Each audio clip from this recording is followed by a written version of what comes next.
আসসালামু আলাইকুম ওয়া রাহমাতুল্লাহ।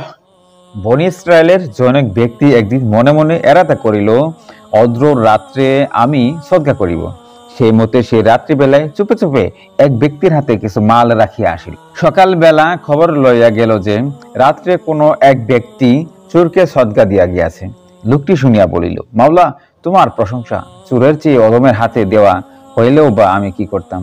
আবার সে মনে মনে প্রতিজ্ঞা করিল যে অদ্র রাত্রেও সদকা করিব। রাত্রে এক মেয়ে লোককে সদকা দিয়া আসিল। ভোর বেলায় প্রকাশ হইয়া গেল যে কেহ একটা ফাহেসা নারীকে সদকা দিয়া গিয়াছে।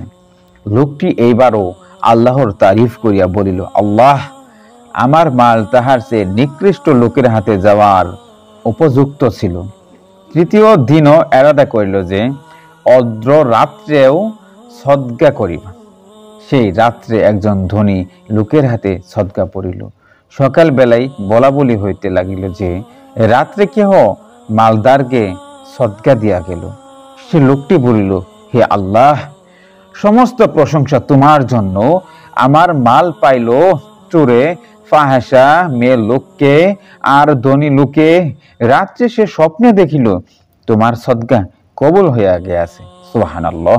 কেননা হইতে পারে ওহার বরকতে চোর চুরি হইতে তওবা করিবে, জিনাকার জিনা হইতে তওবা করিবে, কারণ সে চিন্তা করিবে যে বেইজ্জত না করিয়াও আল্লাহ পাক দান করিতে পারেন। ধনী ব্যক্তিও মনে করিবে যে আল্লাহর বান্দারা কিভাবে গোপনে সদকা করিয়া থাকে, আমারও এইভাবে দান করা উচিত। হযরত তাউস রাহমাতুল্লাহি আলাইহি বলেন, এক ব্যক্তি মানত করিয়াছিল যে প্রথমে ওই বস্তিতে যাহার উপর নজর পড়িবে তাহাকে সে দান করিবে। ঘটনা চক্রে সে ছিল একটা জিনাকার মেয়ে লোক। দ্বিতীয় দিনও এইভাবে মানত করিয়াছিল, সে ছিল একটা ভীষণ খারাপ লোক। তৃতীয় দিন মানত করিয়া যাহাকে দিয়াছিল সে ছিল একজন বড় লোক। অবশেষে সে স্বপ্নে দেখে যে তাহার সদকা কবুল হইয়া গিয়াছে। মেয়ে লোকটা অভাবের তাড়নায় নিরুপায় হইয়া ওই ব্যবসা অবলম্বন করিয়াছিল। সদকার টাকা পাইয়া সে উক্ত গর্হিত কাজ হইতে তওবা করিয়া ফেলিল।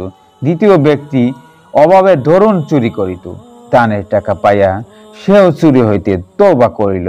তৃতীয় ব্যক্তি ছিল ভীষণ কৃপণ, সদকার টাকা পাইয়া তাহার শিক্ষা হইয়া গেল। সে আমারও এইভাবে দান খয়রাত করা উচিত।